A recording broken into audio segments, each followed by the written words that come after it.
Tech. I'm telling the people in the back to quiet down in case you hear them, but we had an explosion of tech come out last week with the Apple Pro Vision. What does that mean for education moving forward on the other side?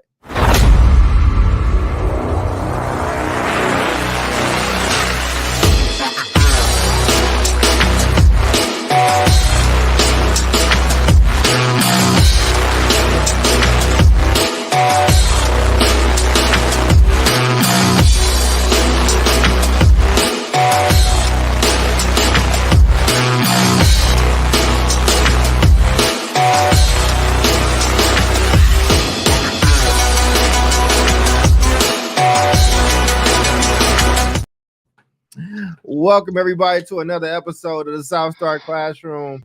That's David. That is Jupe, who you probably heard talking over as we came in.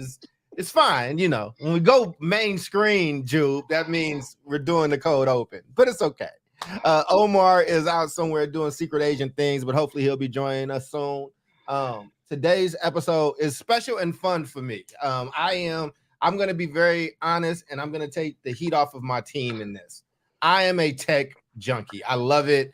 I am a first responder type of person. I have early adopter, especially in Apple things. And Apple just had Apple Vision Pro come out, and it is a Gen 1. Here, let me switch this so you guys can see. It's a Gen 1 device. I mean, but the thing is just gorgeous. It's a gorgeous piece of technology. And it is incredibly immersive. I put this thing on, and my expectations as a first gen product we're like, oh, I'm looking to see if it can do half of what it said, but I'm not really expecting a lot. I got an Oculus that's Meta or Facebook's version. I've played with some other stuff. You know, it's kind of gimmicky. It's just kind of toyish. I appreciate the Oculus, but when I put this thing on and really got into it, man, I was shocked. I was so shocked by just the fidelity of it, how good it was, 8K in each eye or whatever the case is. It was clearer than my television. And then I went outside and I was watching a movie, and I made the screen larger than my house. And I was just sold. It was ridiculous. So much so that I had to send a text message to this group of people with video of me demonstrating just the technology that was there. And it got me thinking, if we could just think about education with just dreams, our wildest dreams as far as technology is concerned, where would we land? But before we get into that, because Jubilee has gotten on all three of the men in this place, and she enjoys check-ins, I guess. We're gonna do a check-in. Let me go first. My check-in, I'm good, I'm breathing. Incredible check-in. Awesome. Jubilee, we will go to you next, and you are on deck. Hi, I'm Jubilee, and I love checking in because home is where the heart is, so it's important to connect. Kind of platitudes. You sound like the platitudes that they sell at like the home store.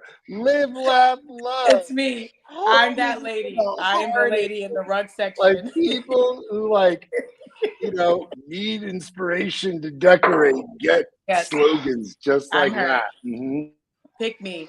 I'm doing great. It's been a long day.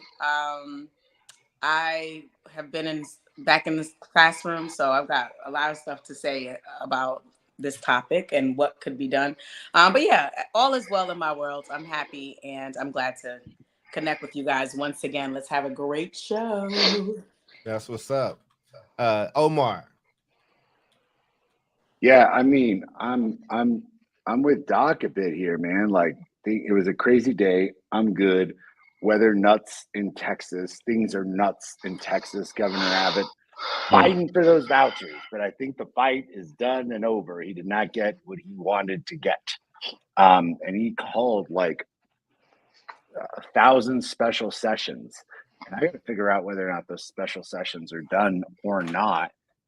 Last I heard, they were still in session, and then I heard it got struck down, but I didn't verify that with the Texas Tribune. So more on that to come. But I want you to be you and to be kind.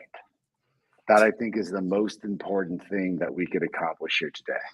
Oh my God. I should For have our had listeners, Jubilee's holding a mug David. that says "Be you, be kind." David, I should have went to you before those two, but before I go to you, David, I'm just gonna get to it. I watched the new show, David and team, Mr. and Mrs. Smith.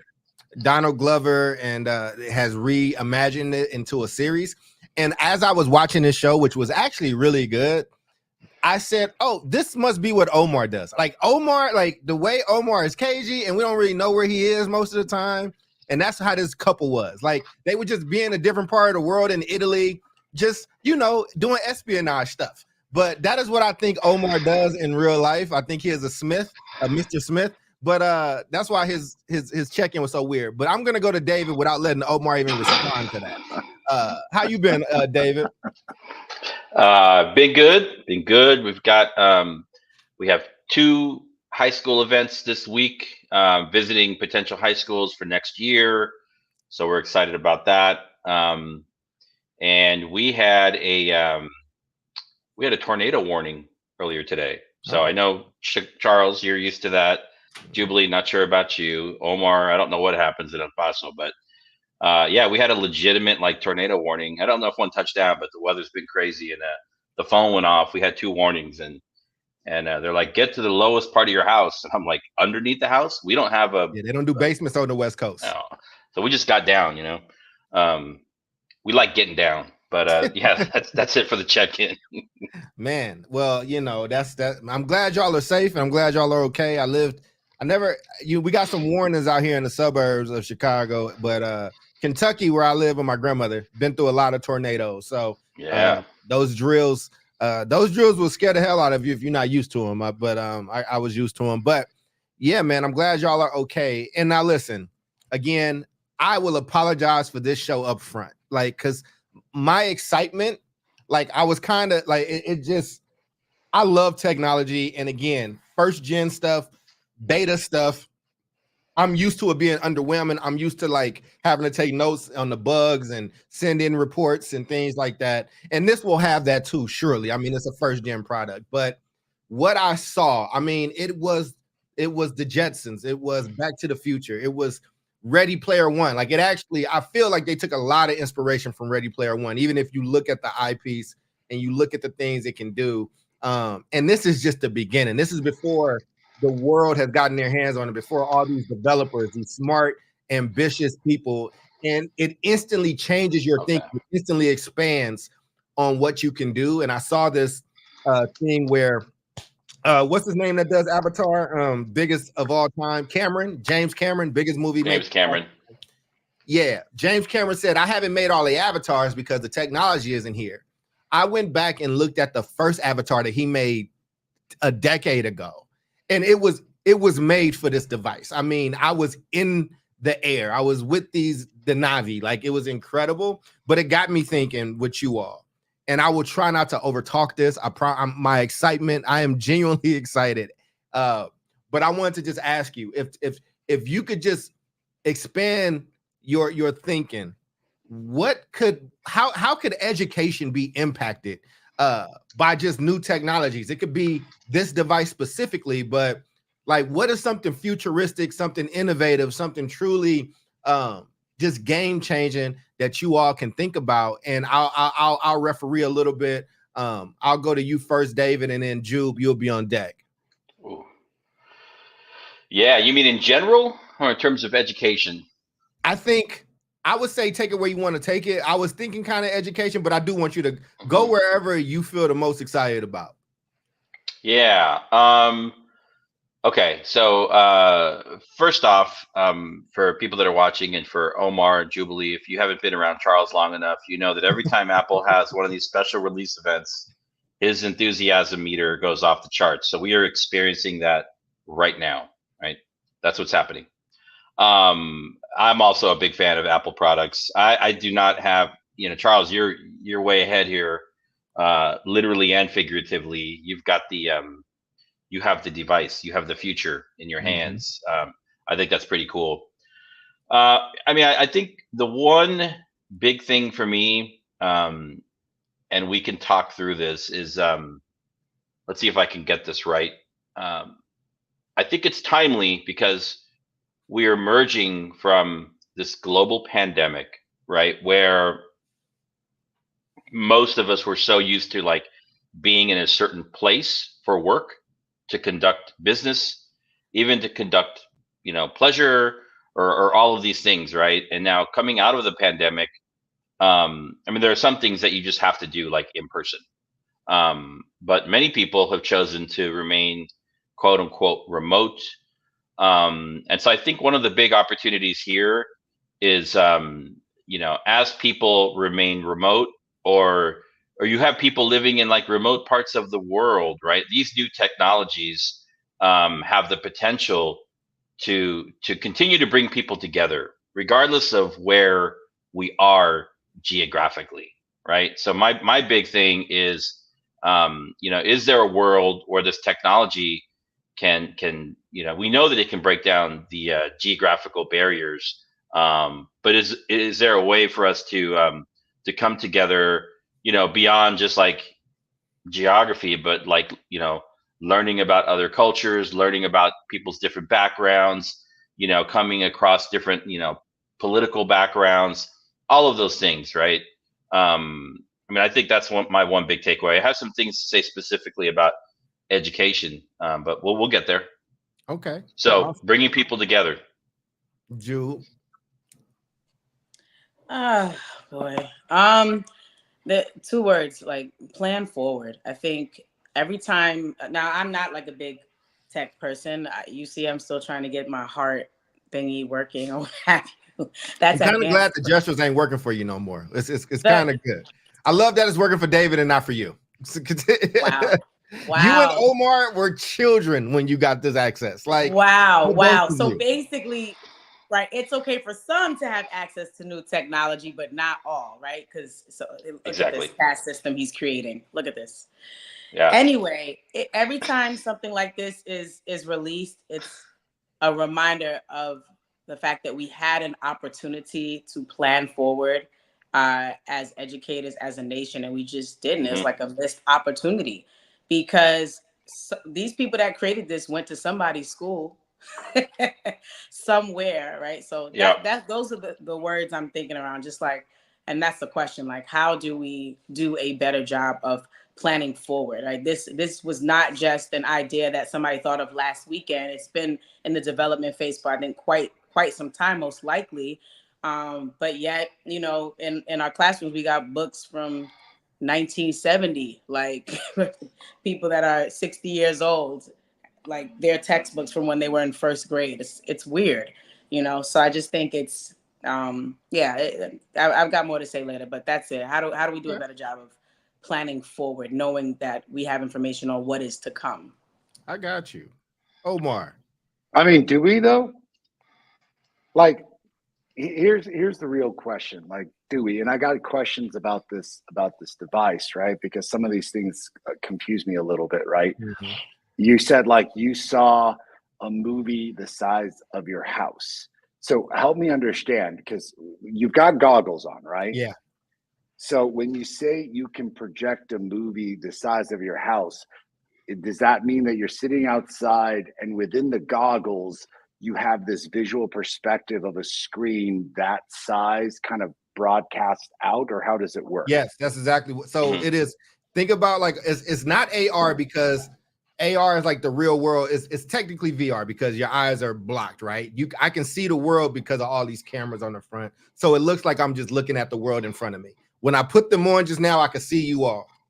Right above me, I was watching a YouTube video. But you video. can see us through the lens or through the cameras? That's confusing. So you can't, there's a ton of cameras. There's a ton of technology in here, but there are so many high fidelity cameras that make it feel like you're looking straight through like some glasses, but it's actually cameras.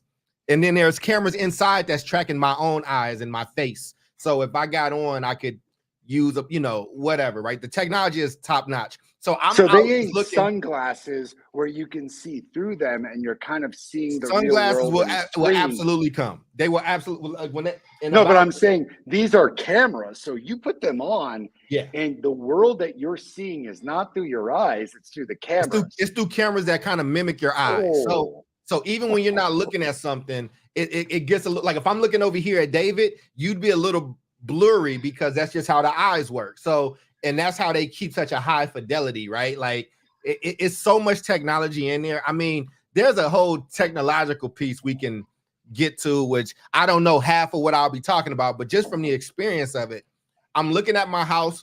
I go push a button. I control everything with my eyes and my finger. So I look at the thing, I tap my finger wherever, because there's cameras at the bottom of this thing as well, right? So I can have my hand in my lap, like, or just chilling, look, tap, movie comes up. I can expand the movie, very, very large. There's immersive environments. If I want, I can watch it at Mount Hood or whatever the place was, or in Hawaii on top of that mountain. You can do it in daytime or nighttime. I went into Disney. Disney, you can sit in the Disney theater. And you can, like, if I look this way, I'll see my room. If I turn the knob at the top, full immersion, I'm seeing other rows of chairs. I look back, it's just the full theater. It is ridiculous. I watched, the HBO app has the Game of Thrones room. Disney has Avengers Tower. Disney, the scary, the little Monsters U place or whatnot. Tatooine, right? Like I've watched the movie in Tatooine with the two sons, dog. Like we're getting into Star Wars like nerd territory, but Omar's following me. Like, but I think I'm with you. It was just ridiculous. It was crazy, man. I can't fully explain it. Y'all gotta take this over because somebody's knocking at my door. But keep going. I mean, I'm crazy excited, but this the hood, and I need to answer this door. I'll be back. Yeah, all right. So this helped clarify, I think, my misconceptions about like whether you could see through it or how big the screen was. So what I'm getting at is that like this is a complete virtual reality, if you will. Right. So those cameras can do anything that they want, and they can create anything that they want. And ultimately, like if that camera wants to make David look like David or look like the Jolly Green Giant, like it can happen, right? I think what I was saying to Jubilee's comment about like planning forward, we know these things are coming. Like people are so secretive about tech that like, yeah, dude, when I read Ready Player One, and it's one of my favorite books. So if folks haven't read Ready Player One, read it. It's absolutely outstanding. I was going to ask really what you're referring any to, justice. but now I see that it's a book. Yeah, I got to check it out. Yeah. And it's a great book. It's one of my, like I said, one of my favorite books. I've read it several times now because I'm nerdy, and it's filled to the brim with like 80s pop references. And I love that. I will say the movie did a better job of creating a much more thorough character for Samantha, because the book kind of just made her into some like teen bop fantasy for a dude, which not great. But aside from that, like narrative situation, the book really got into the fact that in the future, every kid lives in this oasis. Everyone lives in the oasis, which is this virtual world, right? You go to school in the oasis, you live in virtual reality. And the book does such a great job of basically dealing and grappling with which one's better, like this virtual world or the real world. And people would be like, well, the real world is better. And it's like, well, like, what are the circumstances people are dealing with in the real world? So the protagonist, Wade Wantz, was living in extreme poverty in what were called the stacks, meaning not just trailer homes, but the property values have skyrocketed and it's a dystopian future. So they had to stack trailer upon trailer upon trailer upon trailer because of lack of space. Like, that's a tough situation. So people living in the oasis makes some sense. I want to get into the nerdiness of this all, but to kind of go back to being like, how do we plan for such things? Yes, I could read Ready Player One and envision a world where my kids and my students and our students have access to this kind of technology. And I want to expand way more on this because, dude, I imagine them like visiting the Louvre in this world, which they can, fully immersive. in the Louvre, being around what that museum looks like and hopefully kind of feels like, or seeing the Sistine Chapel, not on a computer screen, but actually looking up and then being able to zoom in and seeing, you know, the detail of that art, visiting Florence, walking through the Great Wall of China. Like, it's unbelievable what could be done. And again, I'll get more into this, but two things. One, I think that tech companies do a very good job of concealing what is going to come because they don't want other tech companies to take what they've done. So like, David, you were working with like the Google VR stuff, and I got to tell you, like, Google's probably scrambling because this makes that Google VR stuff look like the Flintstones, right? In terms of just the expansiveness of the tech. That was also 10 years ago. So right, exactly. Yeah. And like, you know, what's Google going to do? Or is Google thinking more of like Apple? You can have the hardware, we're going to have the software.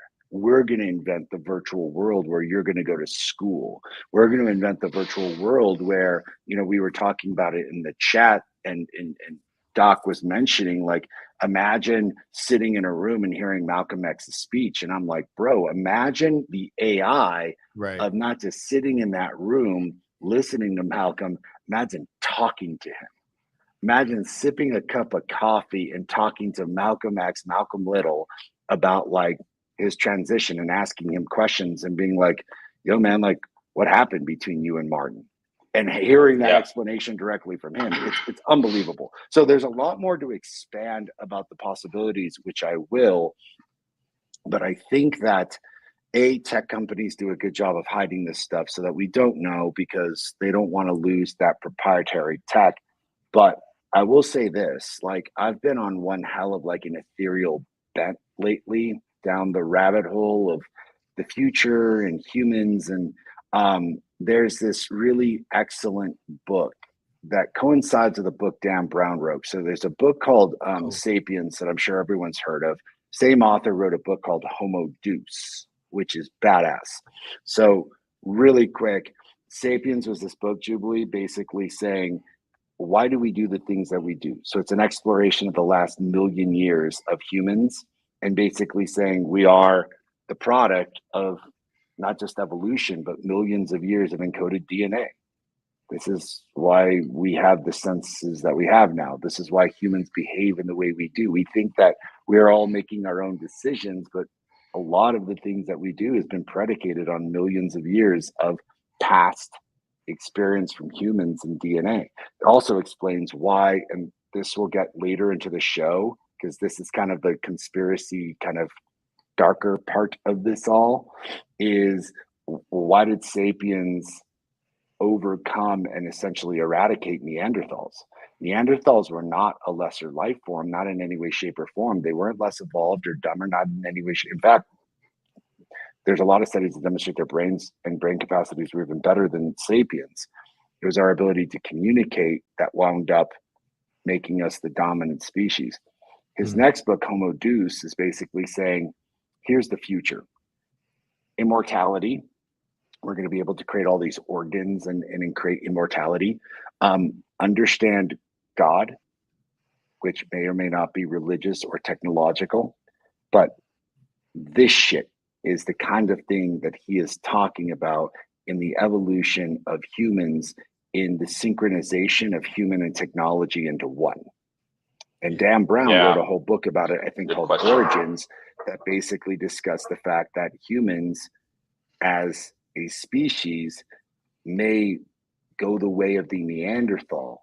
And those of us who choose to sync with technology will become a new species, because essentially it is a new species.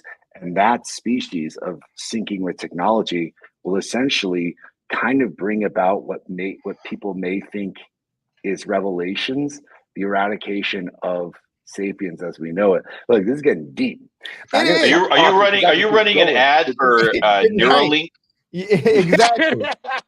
And here, exactly. It sounds like I'm selling stuff. And some new, I think some news came out about Neuralink this week. I think that they successfully did the first implant or something.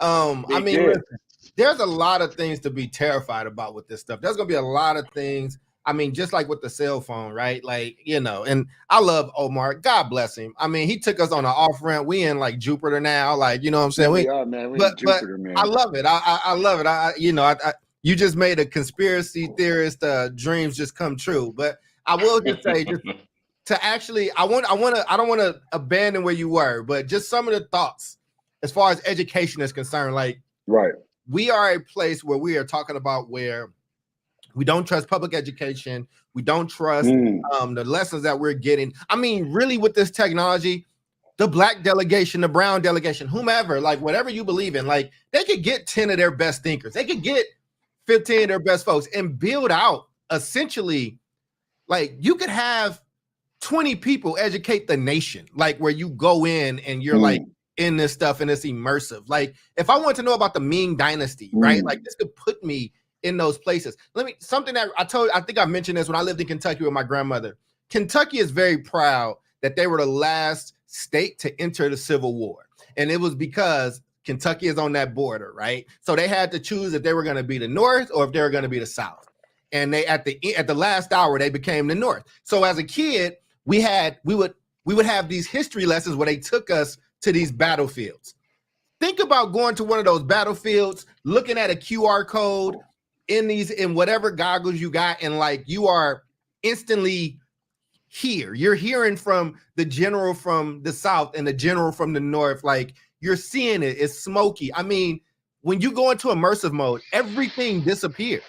It all disappears. Like it's crazy. So I just think that whether it's this technology or in general, we are soon are going to have even more tools. I think we got the tools now with phones, but we are going to have even more tools to where the state's education that you don't agree with or that you do, that's no longer going to be a big enough excuse as to why we're not educating our kids better, because we are really going to have the tools to be able to go do that on our own. Like we truly are. I mean, just like if you're a Mexican American and you're living in the southwestern part of the country, like imagine being able to take your kid who has just only been in this Americanized, reality, probably has lost a lot of touch. Maybe you as a parent has lost some touch, but if you could go to the Alamo, like, you know what I'm saying? And like really experience that or put your kid in that environment.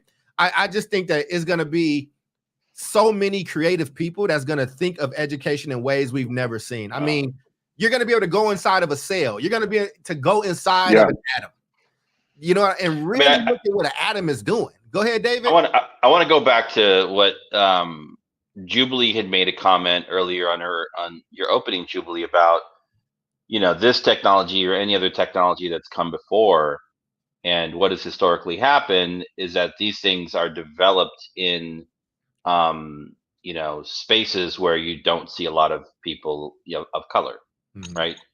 You see the launch of this new Apple product, and as cool as it is, I mean, it takes me back to like the old days of Microsoft when Bill Gates was dancing like a fool on the stage, right?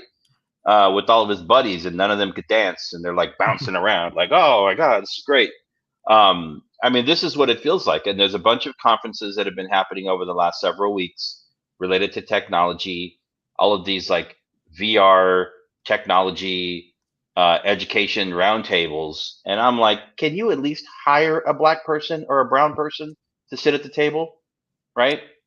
And I'm like, they don't see it. Right. So my point is, and I think this is what Jubilee was trying to say, is like these technologies are powerful, but if they are created through a lens of whiteness, right, then they are just going to reinforce that same thing that we continue to say that we are fighting against on this show, right? So the technology is the technology. Some of this technology, I think it can be used for like immersive learning. You can do virtual field trips. You can do like kind of embedded VR, like skills kind of training that you can't do, that maybe is not accessible in the real world. There's a whole like language component to it. So there's actually a lot of power in it. But going back to your earlier example, Charles, and then I'm going to pass it off to Jubilee, is like if I've done this like 10 years ago. Can you pull up this that first Twitter link there, Charles, Yep. in the private chat. So this is when I was head of school about 10 years ago at a TK8 public Montessori school. We partnered, we brought in Google to do that, to try out and trial their, at that time was called Google Cardboard. It was basically an Android phone that you would flip sideways and put into a cardboard box, right? And it was all programmed through their Google Expedition software, which could be run off of an iPad. And you can get kids into a room, and these kids are literally in the Great Barrier Reef, right? And you have a teacher that is on the iPad, and they can point to certain things in the image that the kids are seeing, and kind of direct their attention. And there was pop-ups, and it was pretty incredible, right? So this technology has been out there for a while, but my point here is, like, if this technology, and when it becomes accessible for children, for brown children, and for African American Black children, is the algorithm going to direct them to the Louvre or Big Ben or the Eiffel Tower versus the plains of Africa or Namibia or the pyramids of Teotihuacan, right? And so that's where my question comes into play. Is like the hardware is the hardware, the software is the software. The power is in the algorithm. Like, where is this technology going to direct people to, going to direct children to? And I think when you don't have, people of color at the table, that's where the risk is. So I want to pass it off to Jubilee, because I think she's been thinking about this for a minute. Yeah, and I got a thought after Jubilee goes around what you just said too. Thank you, David. Yeah. So my point earlier around the whole plan forward thing is, like, I feel like things like this come out and they're wonderful, they're incredible, and can be super helpful. But it's like people are planning for the future without really keeping those who are going to be running the future or in charge of the future in mind. And to your point, David, like, who is at the table? So yeah, it might be done in secrecy, right? But let's think about some other simple things. Like, how many elementary schools have you been through that have automatic doors, working water fountains all throughout the building, right? Like, upgraded electrical outlets. How long has that technology been out?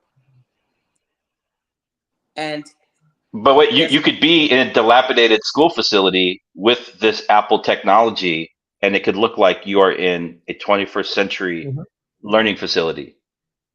Yes, you could, but that might be the closest still cold. They'll get to it, because they're not going to invest in actually upgrading the freaking building, even though that technology's been out for 30, 50 years. But you can go somewhere in corporate America, and you can walk in, there's going to be air conditioned all throughout and all these things. So it's just like, it's that piece right there. Like, I think without people at the table, without that advocacy from Black and brown people at the table, as well as those who advocate for education to be connected to, right, or spoken about, or included in the planning process, I think it's still going to create the have and the have-nots, right? Like, over time.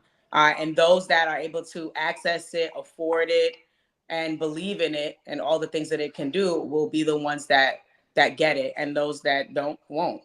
I want to jump in though. Well, go ahead. I want you to finish. I know tech people are screaming at the screen right now. Like, I know that they are. This is my point. They could scream all they want to scream. What I'm saying is, I don't have any evidence, right, based on the track record, that this kind of stuff is inclusive, right? Like, I don't have any evidence that this is not just for profit. I based on what you have shared, I think that I agree with you. Like, I've been to the Louvre, I've been to it's lovely. Like, to have that immersive experience is excellent. But I'm talking about in the planning stages, or even after it's released, how fast do you think it's actually going to get to the classroom of a little Black boy from East New York, Brooklyn? Well, I think it can happen really quickly in the same way that phones have become ubiquitous. I think wait, hold on a second. Because this is where I wanted to say this when David was speaking. Apple is not the only people that's going to be building this. Think of it as StreamYard. We're on StreamYard. They built the platform. now they release it to the world. So I go to Afrotech. I used to go to Afrotech every year until the last few years, right? Like there's a ton of Black engineers. There's a ton of Black people and brown people that are engineers. Like the same way that I can get Swift. Swift is an application to build Apple apps and all that stuff in. Like people, there are individual people that will be able to build these things. Like we don't, like whether somebody works at Apple, at this point, the technology is going to be out there. Google has been doing this, Meta's been doing this. So this first product is to get into the hands of developers. It's to get into the hands of the people. Apple's always going to do what Apple's going to do. They're going to have some polish. They're going to do certain things. They're going to put out guidelines. But then it's up to the community, to people. And as somebody who's had a developer account, it's up to people like me. I'm not really a developer, but I have the account, like to build those things and run it through to kind of make that happen. So the same way you have certain applications built by Black designers now on iPhone or on Android, that is the piece. What I'm trying to have us do is just think about what it potentially can get to, right? And like we're talking to, like we worked in Oakland schools. We worked in some very dilapidated schools, and those schools had Chromebooks. Like at some point, there maybe in 10 years, right? Like this is, first off, right now, nobody really has this stuff. They just released it last Friday. Like they want to get this V1 product out there, but in about 3 or 4 years, when people have had it, are developing it, are pushing the technology, I agree, tech companies should absolutely hire more Black people, more brown people, whatever the case is. But it's not Apple that's going to say, we don't hire Black people, or Google, we're not doing da-da-da-da-da. The same way we took StreamYard and we built the Black brownish show that we wanted to build, that we did that as like that kind of the community.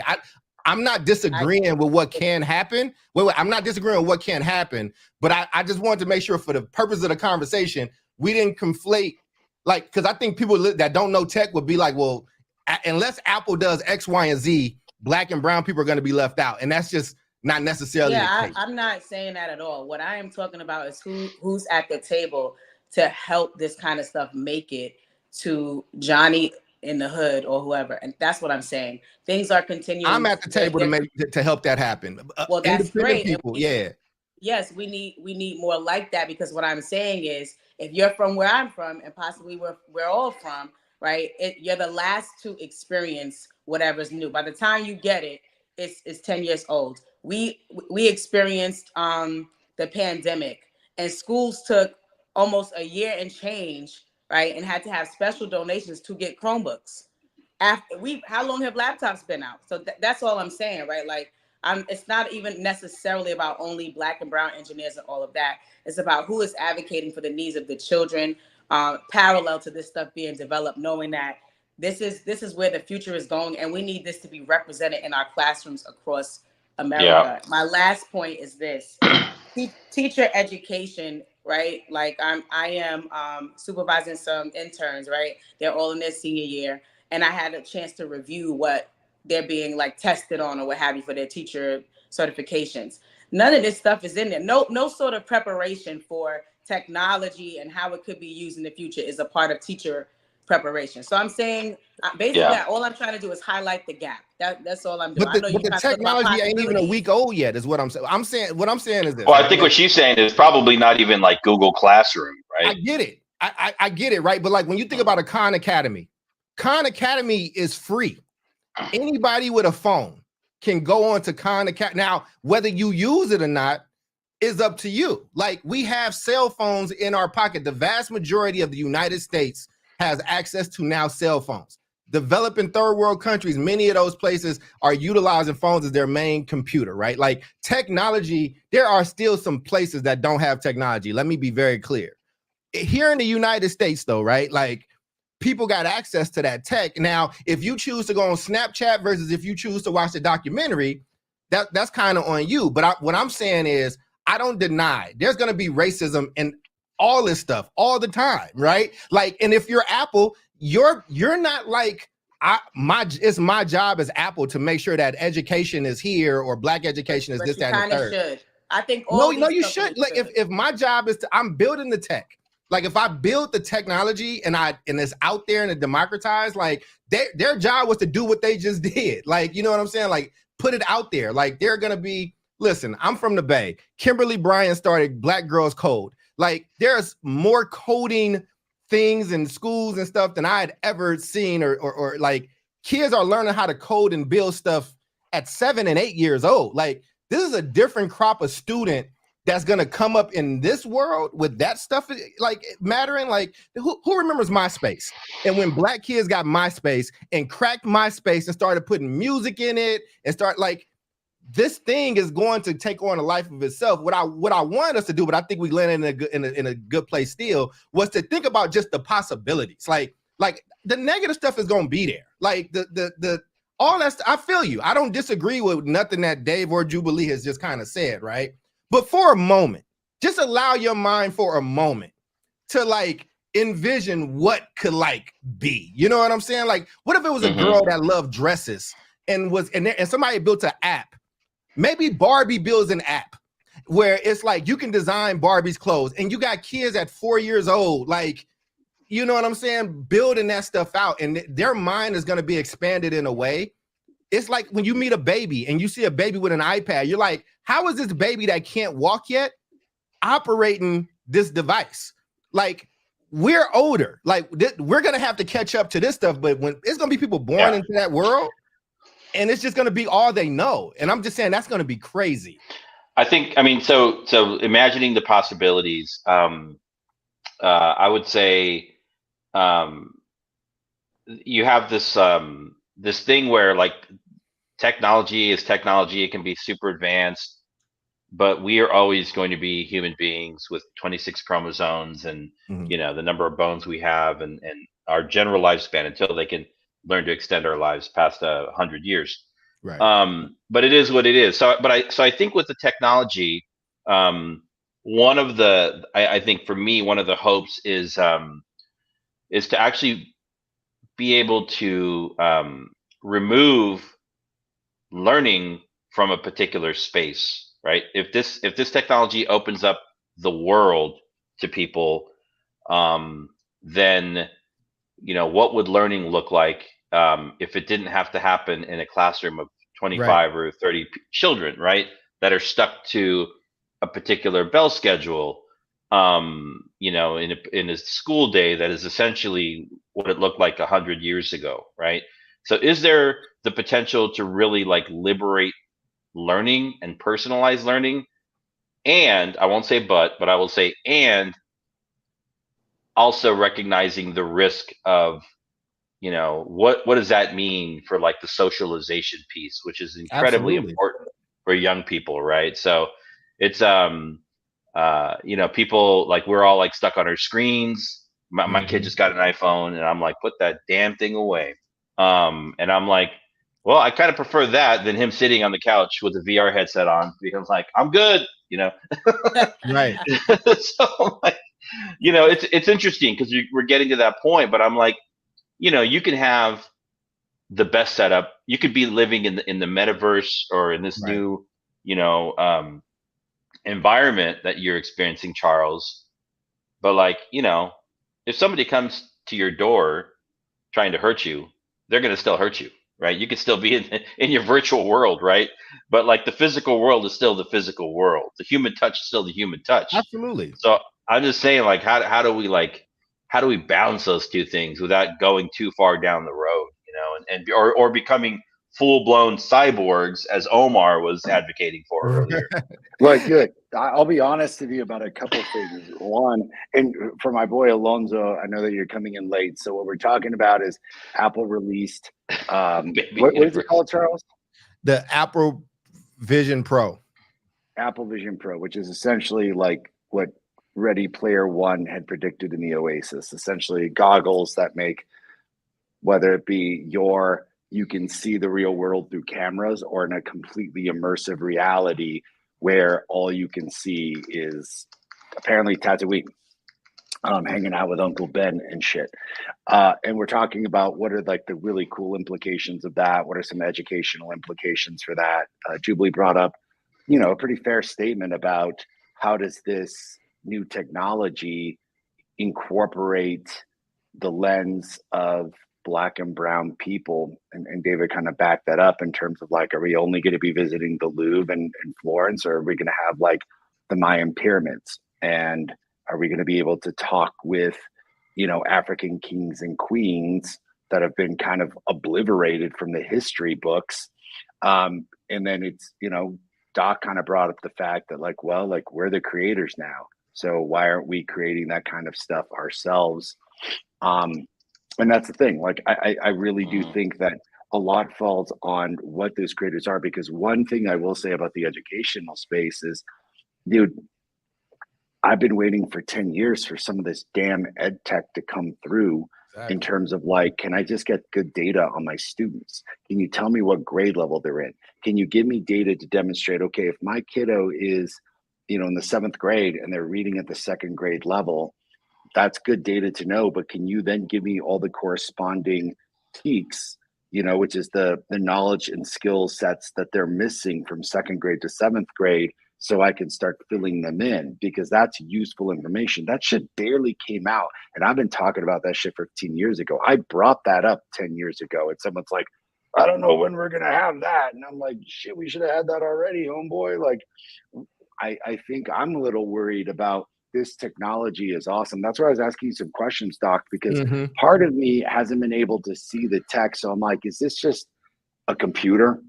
And it's like, oh, cool. Like, instead of this computer that I'm holding right here, I just have a virtual computer, in which case, like, to me, like, cool, but that doesn't make shit worth of a lick. That's the difference between my phone and a computer, being like, well, one's portable, one's not, but this goggle's just a computer. I think when we start getting into the implications of content is really where this thing is going to start hitting in a very different way of immersive realities that can help kids understand things like physics because they're applying it. Right. Yeah, I'm going to build this roller coaster and I'm going to ride it, right? Or I'm going to play around in chemistry class with chemicals that would have been unsafe you know, normally. Or yes, dude, and I can combine. I'm going to dissect a frog. What's going to happen? Exactly.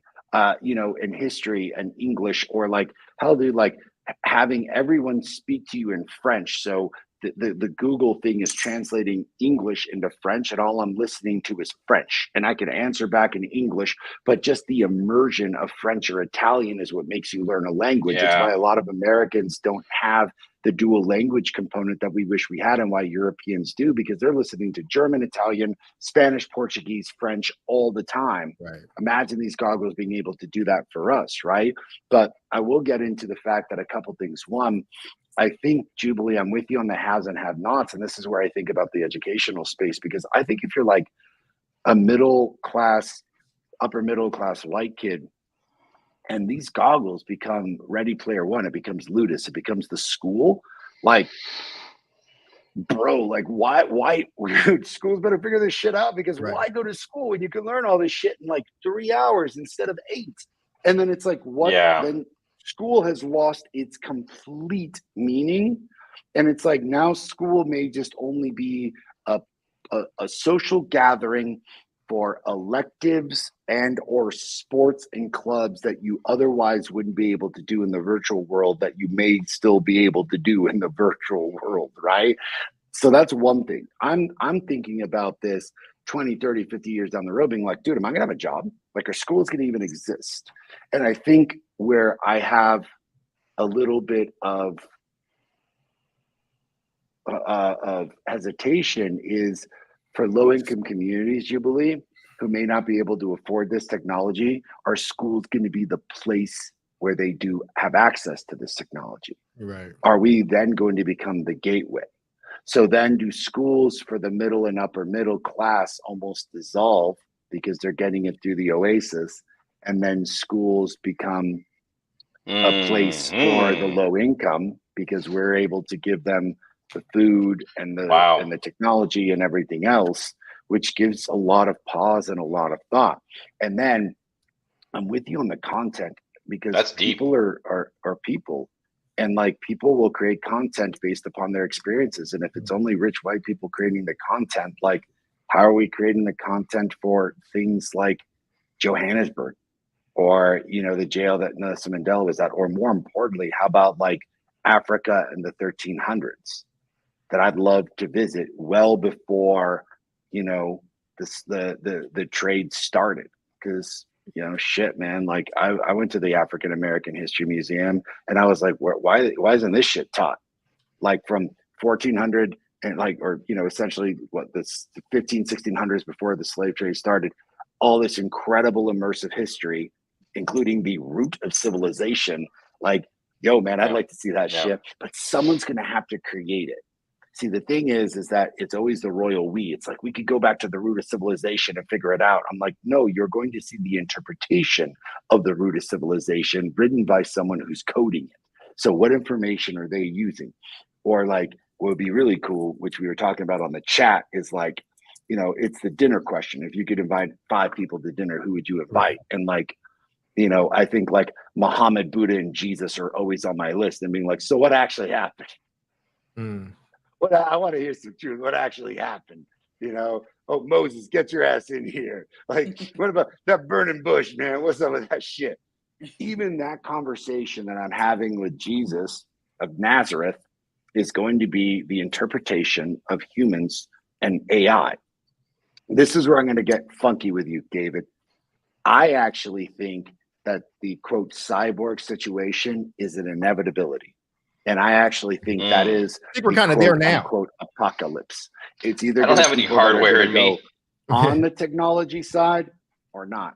And I'm going to tell you, those that are going to advance with the technology, particularly AI, particularly things that are going to expand understanding and consciousness, it is going to be exactly what that author who wrote Sapiens was talking about in the difference of Sapiens and Neanderthals. It is going to be that ludicrous difference. And I guarantee you the extinction of Sapiens who do not evolve with the technology. I can guarantee it, because the level of consciousness and ability is going to expand so exponentially for those who have the technology that it's going to be like two totally, they're not going to be understanding each other anymore. And listen, like, I'm not talking about 2024. Like, I'm talking about 2035. Like I'm talking about the way that cell phones are ubiquitous now. What I'm saying is the toothpaste is out the tube. Like, the technology is now here. Think, we're on YouTube. The early adopters of YouTube before Google even bought them was probably some rich white dudes that wanted to be filmmakers like Casey Neistat, who didn't have that platform. But now kids are like leading in YouTube and TikTok as far as like playing with slime. Like, what I'm saying is that, you know, Apple's job is going to be to like air traffic control. Like, hey, this is not up to our standard, or you can't have that, like kind of what they do at the App Store. But the 4 of us can make an app right now and upload it in the same way we do with this podcast. I mean, the conversation changed to one more of a philosophical one and kind of playing around with what the future is, but I think that that's fine. I'm just saying, like, what does us dreaming look like? Because here's the reality for me. I don't want Apple to be the people that's building the apps that's supposed to, you know, go into my blackness. I just don't want it. It's going to be sanitized. That's just like the state doing it. I want, you know who should be doing it? What if the NAACP started gathering the best minds now and started to archive these thoughts and these theories? And like, this is the NAACP's official like curriculum for K-12. What if you could do something in this verse? Because it's this technology and AI, like you said, Omar, which is growing every single day. Since we've done it, AI makes strides every day. But what if like what if Jubilee's son has a kid when he's an adult and married, and he can take a test? That kid takes a test. You are in the 7th grade, you're reading at a 4th grade math level. Because we know what you like, here's the plan we're going to put you on. Like, you like Spider-Man, here's a 4th grade reading level Spider-Man book. And to get to the 5th one, they're going to gamify it. To get to the 5th one, you got to be proficient here, right? You got to do this. Like we can basically democratize education in a way that I don't think we've been able to do anymore. But all that stuff comes to choice, because you can watch educational videos on YouTube and you can watch bullshit on YouTube, right? Like, all that's going to exist. But what I don't want to put the fate in a corporation. I forget them. Like, the technology is open. It's going to be open. It's about to be open in 10 years, right? It's like, what are we going to create? Who are we building to create this stuff? You know what I'm saying?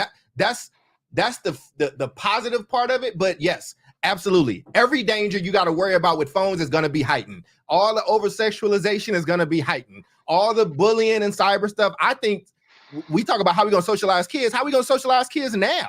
Kids don't know how to talk to people in reality right now. You know what I'm saying? So I just think that a lot of the problems that we brought up are problems that have been here. But, you know, I think this could democratize education for a lot of poor people later on in life. But it's going to take a while. And, but I think it's going to play out. Damn, what time is it? It's 5.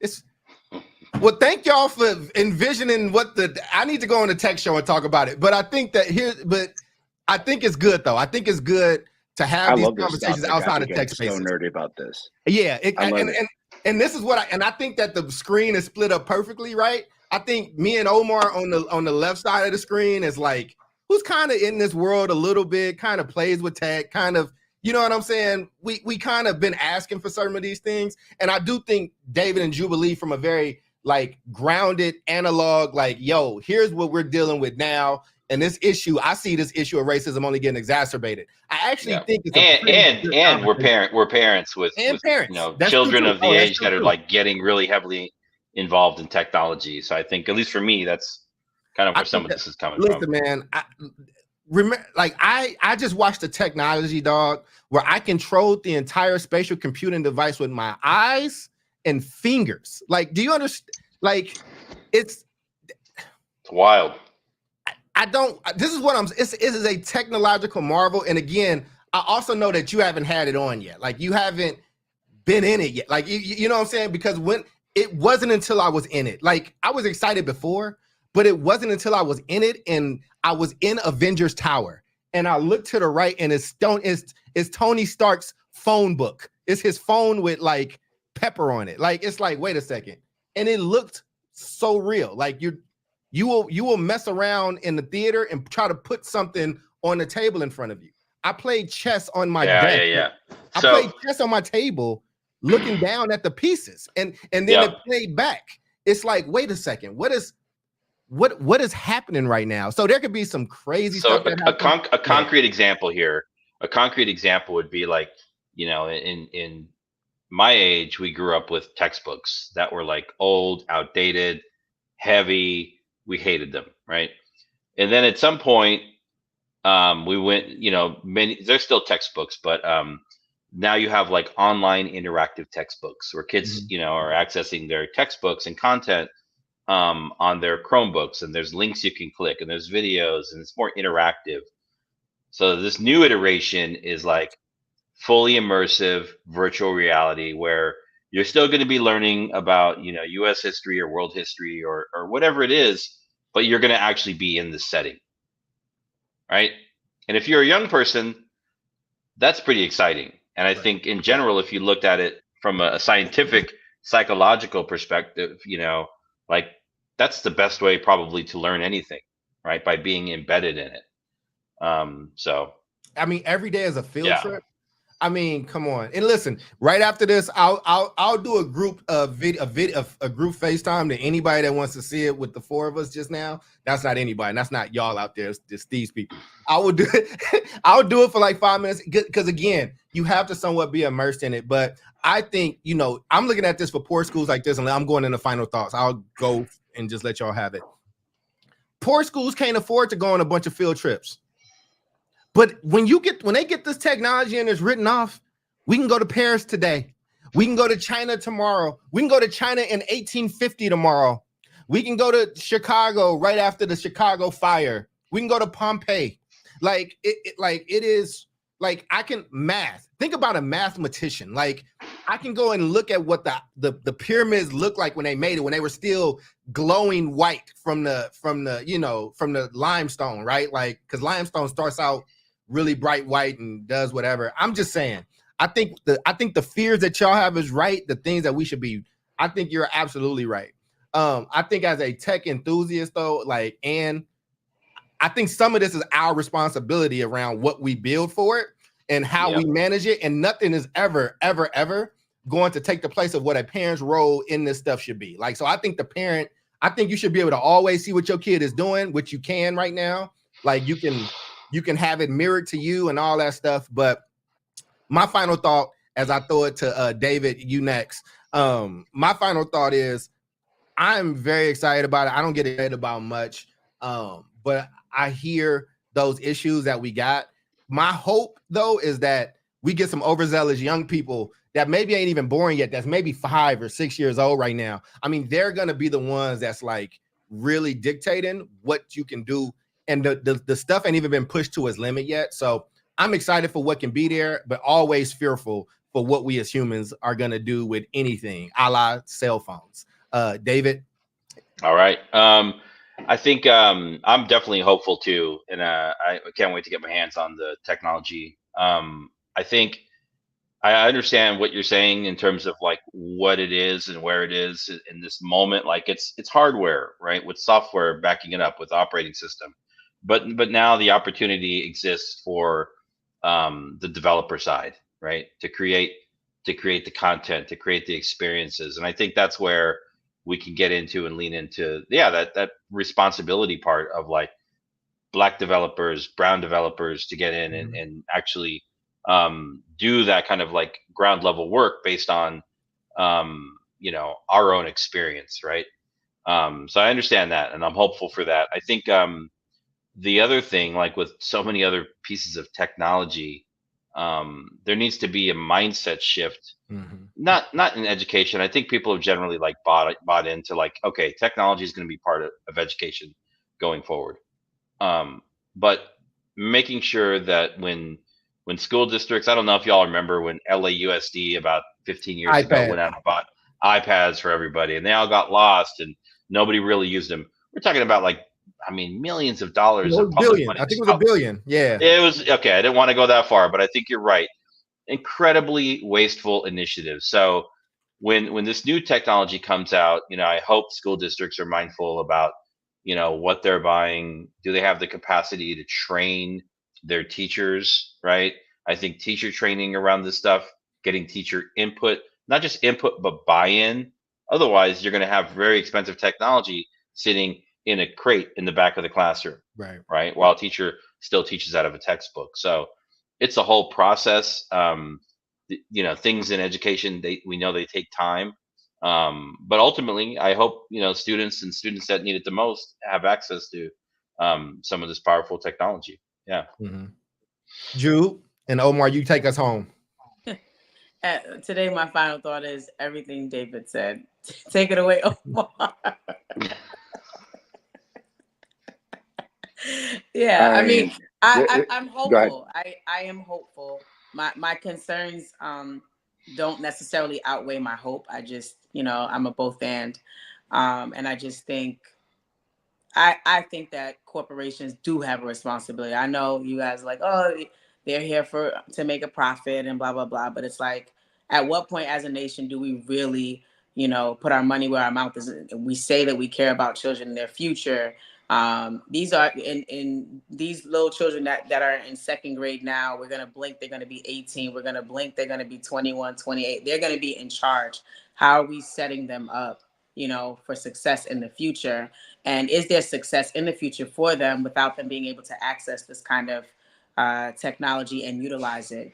And who has access to this already? So yeah, it may have been done in secret, but does the military have access to this kind of technology? Right? Do politicians have access to this kind of technology? If so, then why don't our children have access, or why isn't there a plan for that to happen? That's where I am. I love to see when children are considered in the plans for our nation's future, our world's future. And so many times, I don't see that. And it's a sore spot for me. So there's that. Omar. I believe the children are the future. Thank you. Teach them now. Let them lead the way. Extra chocolate. I got so much to say about this. One thing I will say in my final thoughts on the David and Jubilee side of this is I think it's really important to bear in mind, not that the technology exists, it's what is the content that these kids are looking at. So it's an inevitability that these kids are stuck to iPads and phones, and eventually this VR world or this virtual world. It is truly an inevitability. And it's not that I fight my niece being on the phone, because I do, or fight my niece being on an iPad or my goddaughter being on an iPad because I do. It's like, hey man, like there's something about having a conversation. There's something about writing. There are other things that need to be done that need to at least be grounded in two different realities: the technological reality and what is our perceived reality, if you will. But it's the content.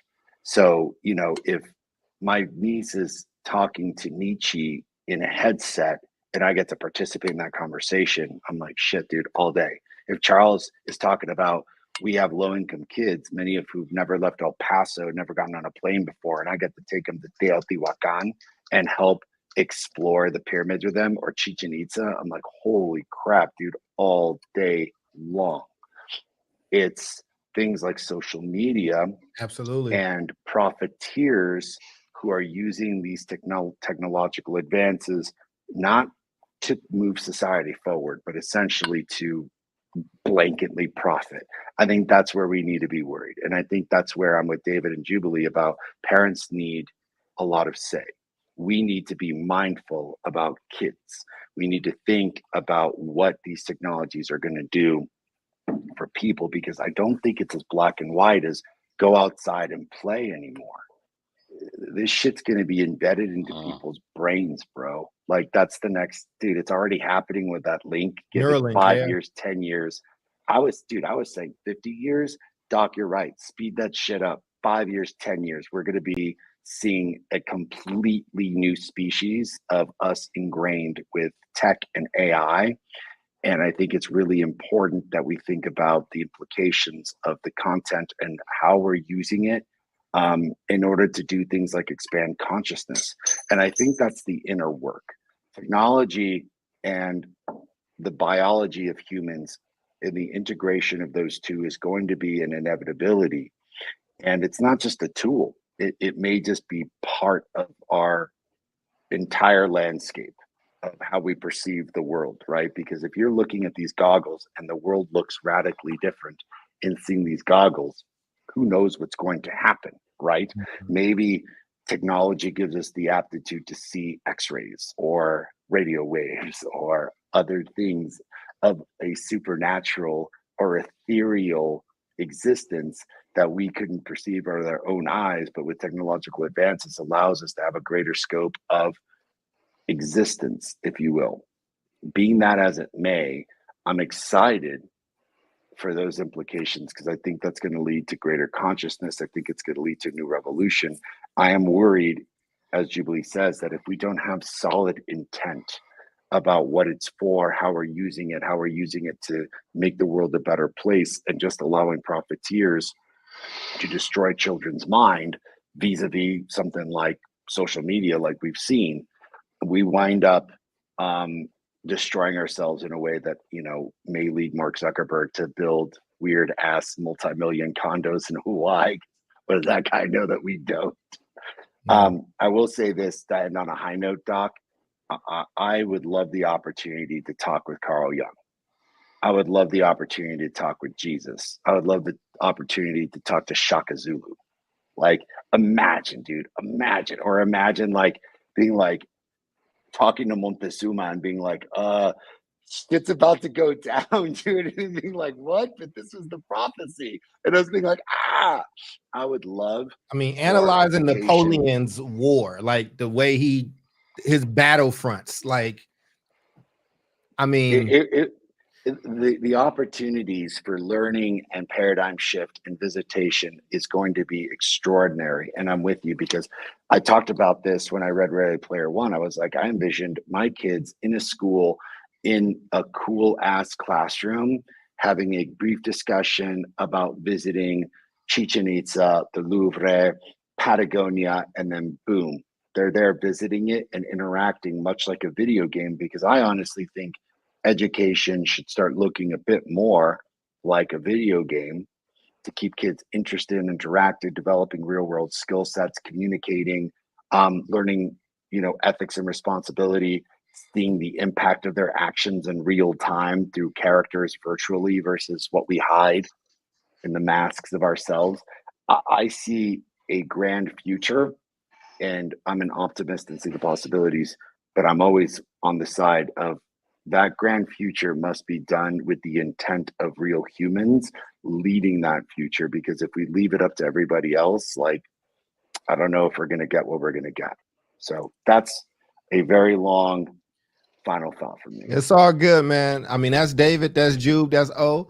I am Charles. We will see you all next week, same bad time, same bad station. Y'all take care of each other and yourselves. Peace out.